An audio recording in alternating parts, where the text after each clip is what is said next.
Morning. Good morning to you. Good morning. Let's see who's going to come out here.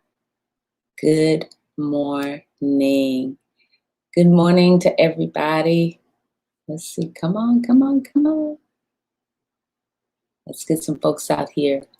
Well, good morning to those of you joining me live on Facebook, and good morning to those of you joining me live on YouTube. This is a Thursday morning. We got a couple of people on YouTube, and then we've got a couple of people joining us on Facebook. Vanessa, good morning. You are number one. Nicole, thank you. Good morning. Tracy, Tony, good morning, everybody. We are live. This is Fresh Baked Manna live. Sometimes I get the two confused. Good morning, Latasha. Vicky, good to see you. Good morning, Stephanie. And those of you that are joining me in Facebook, good morning, Evelise.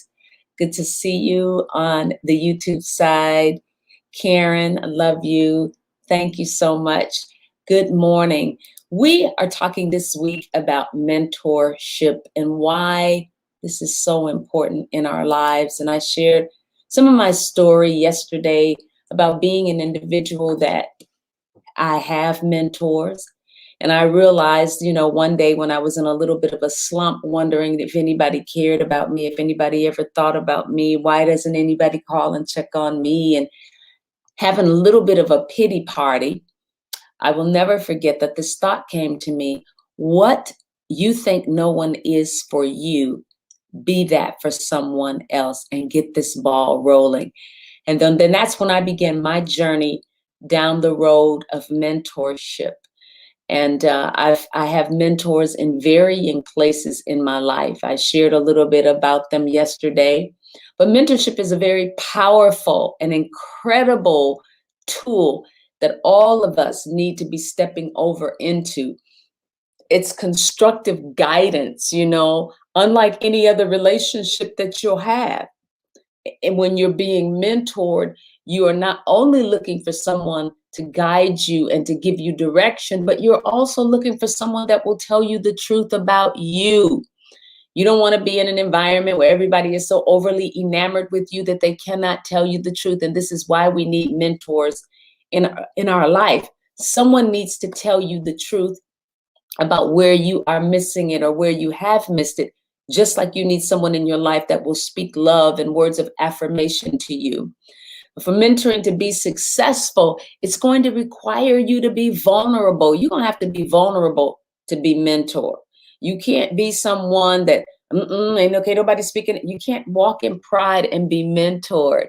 In this relationship, everybody has to be vulnerable. The mentor and the mentee. And it's okay. And everybody's going to have to share their story. I can't grow from you if you're afraid to tell your story, and I cannot grow if I'm afraid to tell my story. And so the first thing that we have to do when we think about mentoring is take off the mask and begin to expose ourselves for who we truly are, so that people can get a fair view of who we are and they can make fair assessments for us and of us. And so everybody experiences highs and lows during the course of their life and their career. You got to know that you're not going to be 100% 24 hours a day, 7 days a week. There are going to be some days in your life where you're not feeling like you are your best self. And moving past what you previously believed about your limits can sometimes make you feel very uncomfortable. I love what John Maxwell said, though. He said that coming outside of the level or the arena of comfort is where growth is. And so if you want to grow, you're going to have to come out of your level of comfort. And there was this exercise that he did where he had all of us put our hands together like this. And when we put our hands together like this, whether we realize it or not, we're always doing the same thing the same way all the time. This is how we put our hands together. But if you move your hands and you try to put them together in different ways, it feels uncomfortable. And that's the way it can be. And sometimes you'll quickly move yourself back to the norm, back to what's comfortable for you. Excuse me. And so it's important to understand that sometimes as you are growing in life and business and ministry and career, it's going to feel like this. It's going to feel uncomfortable. But your success in life, no matter what area you're going into, is not a straight path.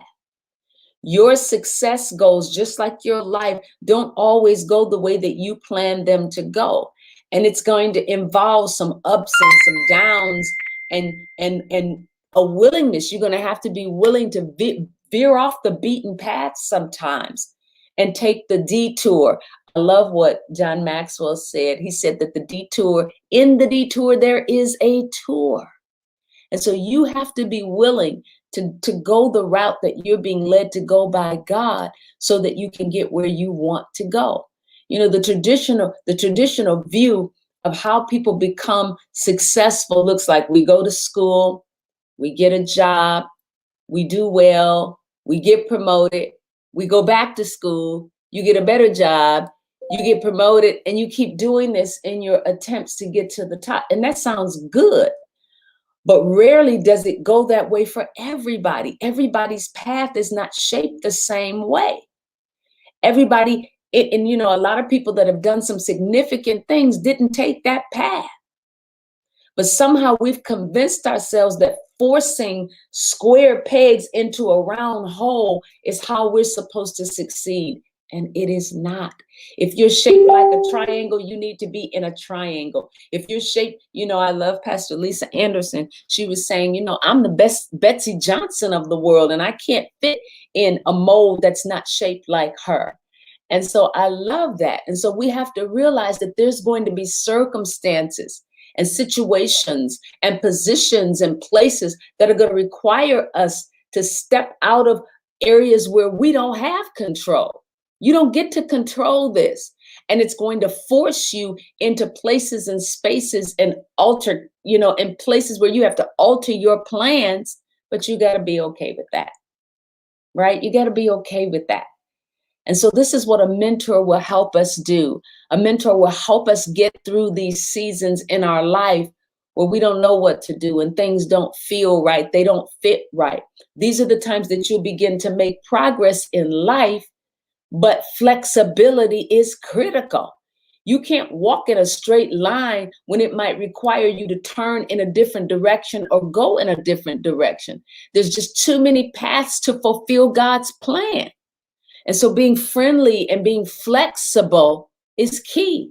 And flexibility isn't about compromising any of your core values or giving into somebody else's demands. That's not what I'm talking about. But it is about you being willing to try something different than what you're used to, especially when what you're doing isn't working for you. You know, Skip and I said that we're going to stop defending what doesn't work. A lot of times you can find yourself, just because this is something that you've done for a long time and you love doing it this way, you will find yourself trying to defend something that's not really working for you and it really doesn't serve you anymore. Let's move away from that. And let's find ourselves into the places and spaces that really do serve us, because that's what I believe God is looking for and what he requires of us. And so through mentorship, excuse me, somebody else can help you connect the dots. I'm a dot connector. You know, Cheryl McMurtry calls me the call fortherer. I love that. The call fortherer, meaning that I can see something in you and call it out of you. And even when you begin to compromise or when you begin to back away from what it is that you feel like you're called to, a good mentor will be there to say, you're not backing up. I hear what you're saying, and all that you're saying doesn't align with where you're trying to go. And so I hear what you're saying, but I'm not going to be moved by what you say. I know where God wants you to be, and that's where we're going. And even when it gets hard, you know, I fell down the stairs one time and tore both of my rotator cuffs. And when I was going through when I was going through therapy, things that they were having me to do was very painful. And then after that, I got into a car accident in 2019, which really, it made my rotator, it magnified what was already going on in my arms, but then started giving me problems in my back. Well, what did I have to do? I went to therapy, and in therapy, it was hard. Some of the things that they were asking me to do when they would ask me to lift my arm like this, something that prior to the injury would have been very easy for me to do. But then when I was going through therapy, because I had an injury, it was more painful. And sometimes when you're moving into another place and somebody's asking you to lift your arm or to move yourself into spaces that's uncomfortable, or even in places where you've been wounded before, that's what a mentor will do. They're connecting the dots, but they're asking things of you that just might be painful. And as a mentee, you have to be willing to share the experience, to say, okay, I'm willing to lift my arm, even though there's pain in it, right? When you would rather keep to yourself, when you would rather just go someplace and put some icy hot or ice packs on your arm and just go on about your dear life. But you have to be transparent to really grow. And this is essential, right? And so when you're thinking about where it is that you want to be and what it is that you desire to do in life, if you're a leader, if you're growing, if you're moving and shaking, leadership is really mentorship in action. It's somebody teaching you or you teaching others to be okay with showing their weaknesses. It's you being okay or them being okay with seeing where help is needed. I cannot help you if I cannot see where you need the help. You have to be able and willing to come to me and say, here is where I'm messing up. And what I do, especially when I'm counseling with people and they're coming and they're just telling me about the other person, they're just telling me about the other person. And sometimes it's made people mad and they've stopped coming to me. But I've said to them, well, what did you do? What about you? What were you saying? How are you thinking? How are you responding? And we don't want that. I don't want to talk to anybody that's going to make me think about me. It's not about me, it's about them. No, it's about you. The buck always starts with you, right? Before I became the president of my organization, I would have defined leadership as, somebody that knew everything, somebody that knew how to make everything happen. But I was wrong. That's not leadership. Leadership, as we've learned, is influence. But it doesn't mean that you know everything. And so when I realized that I didn't know anything, I had to get people around me that knew things that I did not know. And what happened as a result of it, I began to grow. When I got in my master's program, before going into the program, there was changes happening in the world and I didn't understand those changes. Well, when I got in my master's program, they began to unwrap what's happening in today's culture for me. And it became clear where I fit, what role I'm supposed to serve in helping move this body of people that God has given me forward. But had I not done this, had I not pulled myself away, and sometimes that's what's required of you to be, where God is wanting you to be, you have to pull yourself aside and get along with your mentors. I spent hours and hours and days and days and days sitting in a room, locked alone by myself, poring over my lessons, poring over books, poring over videos. What am I doing? I'm being mentored. I'm being trained. I'm being developed so that my worldview can expand. That's the beauty and the power of mentorship. I now view leadership as having a vision and sharing that vision with somebody else, acknowledging the opportunities, the challenges, and engaging other people who will help me make my vision a reality. That's something that I learned from mentorship. I can't do it alone, and you won't be able to do it alone. To get where God wants you to be, to go where God wants you to go, you need to seek out mentorship, discipleship, somebody that can help you get on the road that you've been called to. And this is when vulnerability is really necessary. When you're starting to share your vision and then you have to humble yourself, asking other people to follow you. It's a risky move. And admitting what you don't know and asking for help is also risky because you risk exposure and you risk being talked about, and you risk people thinking less of you than what you want them to think about you, because we all want people to think well of us. Well, it's okay. You're going somewhere.